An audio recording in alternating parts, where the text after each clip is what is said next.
आज बड़ा मज़ेदार वाक़या शेयर करने आया हूँ। कल सुबह की वीलॉगिंग में जब मैं घूम रहा था और अपना वीलॉग शूट कर रहा था, तो जब आप चप्पलों के साथ सॉक्स पहनते हो तो इन पहाड़ों पर थोड़ा अलग वैज्ञानिक तरीका होता है जो पहले मुझे पता नहीं था। वैज्ञानिक तरीका एक मजाक है, उसको सीरियसली मत लीजिएगा। तो जब आप ढलान उतरते हैं तो आपकी चप्पल चिपक जाती है और पैर जो सॉक्स की वजह से आगे जाते हैं, तो आपकी ग्रिप मजबूत बन जाती है। लेकिन जब आप पहाड़ चढ़ते हैं तो चप्पल चिपकती है और आपके सॉक्स पीछे आते हैं। तो इसी तरह से आगे और पीछे के चक्कर में जो सॉक्स और चप्पल का सामंजस्य था वो बैठ नहीं पाया। ये कोई अपने अपने इलाके में शायद नया आ गया है, इसलिए आपस में भिड़ रहे हैं। तो कहाँ थे? चप्पल और सॉक्स पर। तो इसी तरह 2-3 चढ़ान में मेरी चप्पलें बेचारी झेल नहीं सकी और वो शहीद हो गई। और शहीद होने के बाद मैंने चप्पल को देखा, चप्पल ने मुझे देखा। क्या करता सबक था। पहाड़ों के रास्ते पर चप्पल और सॉक्स का एक गहरा सबक। तो वैसे ही आगे बढ़ा, क्या करता। चप्पलों से थोड़ा ब्रेक लेते हैं और हमें फिर से मिल गई हैं अम्मा जी। तो नमस्कार अम्मा जी। नमस्कार बेटा, नमस्कार। आप सुबह सुबह उठकर इन पहाड़ों पर दूध लेकर मार्केट जाती हैं। हाँ।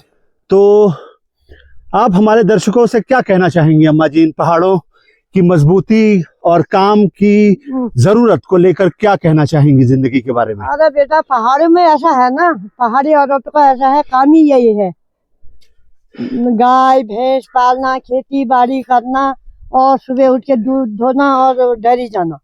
उसमें उन्नति भी कर रखी है सरकार ने पहाड़ी औरतों के लिए। जी हाँ। अच्छा, सरकार ने उन्नति रखी है। हाँ। इसलिए आप लोग और ज्यादा मन से काम करते हैं। मन लगा के काम करते हैं, गाय भैंसों की खिदमत करते हैं, दूध धोते हैं, वो घास पानी टाइम से देते हैं, सरकार दे रही है इसलिए। तो आप कितने दूर से मार्केट जाती हैं? अरे यहीं पर भटेलिया, ये बाजार, भटेलिया बाजार। लेकिन आपका घर मुझे नहीं मालूम। वो ये है भटेलिया बाजार। अच्छा, आपका घर उधर है? हाँ, मेरा घर वहाँ है, गंगा तो डेयरी है। अच्छा अच्छा अच्छा। हाँ। चलिए, फिर आपको लेट हो रहा होगा, हम फिर मिलते हैं नेक्स्ट व्लॉग में। तब तक अम्मा जी को जाने देते हैं। धन्यवाद। तो ये अम्मा जी जा रही हैं। तो अम्मा जी जा चुकी हैं। वापस आते हैं चप्पल पे। तो नई चप्पल, हाँ, 1 महीने पुरानी, मेरे अत्याचारों से, मेरे जुल्मों से मेरा साथ छोड़कर चली गई। और जो मैं परसों बड़ा टिप टॉप वीलॉगर बन के निकला था, जब वापस आया तो पहाड़ों के रास्ते पर एक्यूपंक्चर थेरेपी लेते हुए नंगे पैर चप्पल हाथ में लेकर वापस गया। तो बाद में इधर उधर पूछताछ करके मोची के बारे में पता किया। तो जिससे भी पूछा तो एरिया में लैंडमार्क की तरह हर किसी की जबान पर एक ही मोची का नाम था। किसी से भी पूछो, एक ही मोची। तो यहां से 700 मीटर दूर टूटी चप्पल में पैर घसीटते हुए किसी तरह ले देकर बाजार पहुंचा। बाजार में दुकान वालों से पता किया, इधर उधर पूछा, बड़ी पूछताछ की, तब जाकर मोची की दुकान तक पहुंचा। और जानते हैं, जब मोची की दुकान तक पहुंचा तो मोची की दुकान बंद थी और उसमें एक बड़ा सा ताला लटका हुआ मुझे देख रहा था। कोई बात नहीं, मन को बहलाया, फुसलाया, समझाया और आसपास पूछा तो पता चला कि मोची साहब 10 दिनों के लिए घर गए हुए हैं। भाई साहब, उस वक्त मेरी हालत और दिमाग दोनों मेरी नई लेकिन टूटी हुई चप्पल के उस हिस्से पर फोकस हो गए जो चप्पल से अलग हो गया था। और पैर मुझे घूरने में लगे कि भाई 10 दिन टूटी चप्पलों के साथ चलना, मतलब मेरी भी लिमिट है, आजमा मत। पैर की धमकी से मैं डर गया। लेकिन चप्पल की तो क्या ही कहें, घूर के बेशर्मी से ऐसे मुझे देख रही थी क्या ही फर्क पड़ना था। 700 मीटर बाजार जाते हुए दिल में एक तसल्ली थी कि चलो टूटी हुई चप्पल बन जाएगी। लेकिन जब मोची की दुकान पर पहुंचकर ताला देखा तो तसल्ली भी छन्न से ऐसे गायब हो गई जैसे मेरी और उसकी मुलाकात ही नहीं हुई थी। बचा तो सिर्फ वो ताला जो तटस्थ भाव से मुझे देखकर ये समझने की कोशिश कर रहा था कि मामला क्या है। उस वक्त कैसा लग रहा था बयान नहीं कर सकता। फिर अंदर से आवाज आई, 46 ईयर ओल्ड हैंडसम लड़के, देख क्या रहा है, जेब खंगाल जेब। हाँ, विचार तो अच्छा था। तो जेब में हाथ गया, इधर उधर घुमाया तो कुछ सिक्के और कुछ पुराने कहीं आराम कर रहे अंगड़ाई लेते हुए मुड़े तुड़े नोट निकले। उनको निकाला तो उन्होंने भी मुझे घूर कर पूछा क्या है, तो मैंने कहा बताता हूँ। साथ में निकला एक बस का टिकट जिसको देखकर मैं खुद सोच में पड़ गया कि यार ये मैं कहाँ गया था और कब ली थी। जेब से निकले नोटों ने फिर से मेरा ध्यान घसीटा कि बोलना क्या है, तो मैंने कहा चलो बताता हूँ। तो फिर शुरू हुआ बाजार भ्रमण। पहली दुकान में गया तो दाम पूछे तो ऐसा लगा उनका प्लान चप्पल को एक दाम में नहीं बल्कि EMI पे बेचने का प्लान है। दूसरी दुकान पर गया तो उसने एक फ्लोटर्स दिखाई जिसको देखते ही लगा कि अगर पहन लूंगा तो लोग पूछने लगेंगे भैया बाढ़ में तैरने जा रहे हो क्या।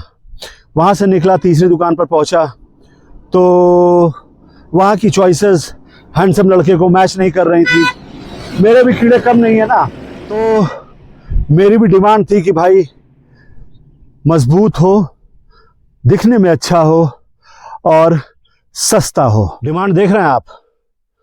तो मेरी ये डिमांड आजकल चप्पल में तो क्या दुनिया के किसी भी चीज, बात या रिश्ते में नहीं मिलते। तो खैर चप्पल के बदले फ्लोटर्स लेने का जो विचार था वो बाजार भ्रमण करते करते करते करते दम तोड़ने लगा था। तभी एक दुकान के शोकेस में सबसे नीचे चुपचाप पड़े कोने में रखे हुए फ्लोटर्स पर मेरी निगाह पड़ी। उसकी निगाह मुझ पर पड़ी, दोनों की निगाह मिली और मुझे देखते ही फ्लोटर्स ने कहा कि भैया मुझे ले चलो, तुम्हारी किस्मत में मैं ही हूं। मैंने कहा ठीक है। दुकान के अंदर गया, बात की, मोल भाव किया, बार्गेनिंग की हद क्रॉस कर दी। कंजूसी की हद क्रॉस करते देख जब दुकानदार ने देखा कि ये आदमी बड़ा हठीला है, उसने मेरे हाथ जोड़ लिए और बोला भाई तू ये फ्लोटर्स ले जा, इतनी कहावतें और मुहावरे प्लीज मुझे मत सुना वरना मेरे कान सुन्न पड़ जाएंगे। तो बात डन हो गई।